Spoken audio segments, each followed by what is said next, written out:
কথা বলতে যেটি আসলে জানতে পারছি, যখন আগুন লেগেছে 5:30 বা 6টার মধ্যে, তখন আগুনের যে লেলিহান শিখা এত বেশি থাকার কারণেই এখানে কিচ্ছু আসলে বের করা সম্ভব হয়নি। প্রায় 25 থেকে 30টি লাগানো ঘর রয়েছে, সেই ঘরগুলো আপনারা দেখতে পাচ্ছেন একেবারেই পুরোপুরি কিন্তু পুড়ে গেছে, সেটি কিন্তু আপনারা দেখতে পাচ্ছেন। এখন আগুন হয়তো অনেকটাই নিয়ন্ত্রণে এনেছে ফায়ার সার্ভিস, কিন্তু আগুনের তীব্রতা বেশি থাকার কারণে এখানে পার্শ্ববর্তী যে ঘরগুলো রয়েছে, একটি ঘর থেকেও কিন্তু আসলে তেমন মূল্যবান কোনো জিনিসপত্র তারা বের করতে পারেনি। একটু বলা যায় নিঃস্ব হয়ে গেছেন আসলে প্রতিটি পরিবার।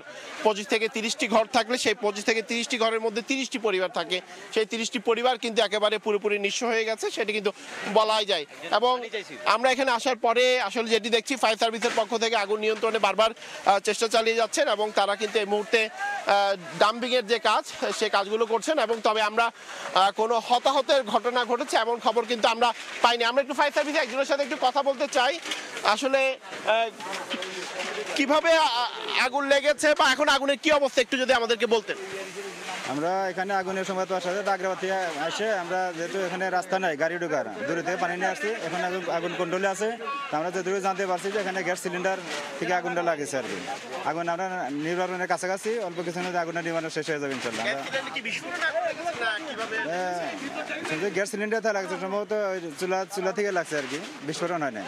চুলা থেকে লাগছে আর কি। কয়টা পরিবার এখানে আসলে ছিল বা কি? আমরা এখনো আগুন নির্মাণের পরে আমরা এটা নিশ্চিত করতে পারবো যে কটা ঘর পড়ছে, কত ক্ষতিগ্রস্ত হয়েছে। আপনাদের এখানে যে কয়টা ইউনিট কাজ করেছে, হতাহত আছে কি? আমাদের এখানে 5টা ইউনিট কাজ করছে এবং এখনো কাজ করতে আছে, কোনো হতাহত এখন আমরা পাই নাই। ধন্যবাদ। আমরা ফায়ার সার্ভিসের ঊর্ধ্বতন কর্মকর্তার সাথে কথা বলছিলাম, তিনি আমাদেরকে জানিয়েছেন মোট 5টি ইউনিট কিন্তু আগুন নিয়ন্ত্রণে কাজ করেছে, এখনো কিন্তু কাজ করছে, তবে কোনো হতাহতের ঘটনা ঘটেনি সেটি কিন্তু তিনি বলছেন। এবং শেষ মুহূর্তের যে ডাম্পিং এর কাজ, সেই ডাম্পিং এর কাজ কিন্তু এখনো চলছে, সেই বিষয়টি কিন্তু আমরা এখানে দেখছি।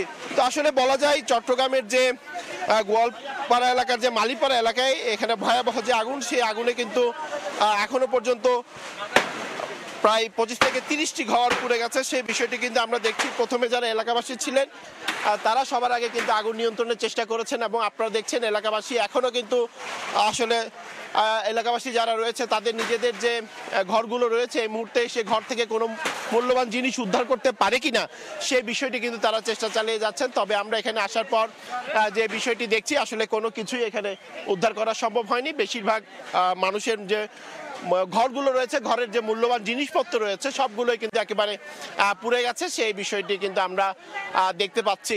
এবং কিভাবে আগুনের সূত্রপাত সে বিষয়ে আমরা ফায়ার সার্ভিসের সাথে কথা বলেছিলাম, তিনি আমাদেরকে জানিয়েছেন গ্যাসের চুলার আগুন থেকে হয়তো আগুন লাগতে পারে, এমনটি তিনি আমাদেরকে জানিয়েছেন। তবে যখন পুরোপুরি আগুন নিয়ন্ত্রণে আনা সম্ভব হবে তখন হয়তো জানা যাবে কিভাবে আগুন লেগেছে বা কি ধরনের ক্ষয়ক্ষতি হয়েছে। তবে এখানে আসার পর যেটি আমরা দেখছি, যারা এখানে বসবাস করতো সেই 30টি পরিবার, তারা কেউই তাদের কোনো জিনিসপত্র কিন্তু এখান থেকে তারা বের করতে পারেনি। বেশিরভাগ জিনিসই কিন্তু একেবারে পুড়ে ছাই হয়ে গেছে। তার কারণ হচ্ছে ভোর রাতে আগুনটি লেগেছে, বিশেষ করে 5টা থেকে 5:30টার মধ্যে, তখন সবাই ঘুমিয়েছিল, যে কারণে মানুষজন হঠাৎ কিছু বুঝে ওঠার আগেই আসলে আগুন যে ছড়িয়ে পড়ার যে বিষয়টি আমরা দেখছি, বেশিরভাগ ঘরই কিন্তু একসাথে লাগানো ঘর এবং কাঁচা পাকা ঘর হওয়ার কারণে আগুন কিন্তু দ্রুত ছড়িয়ে পড়ে।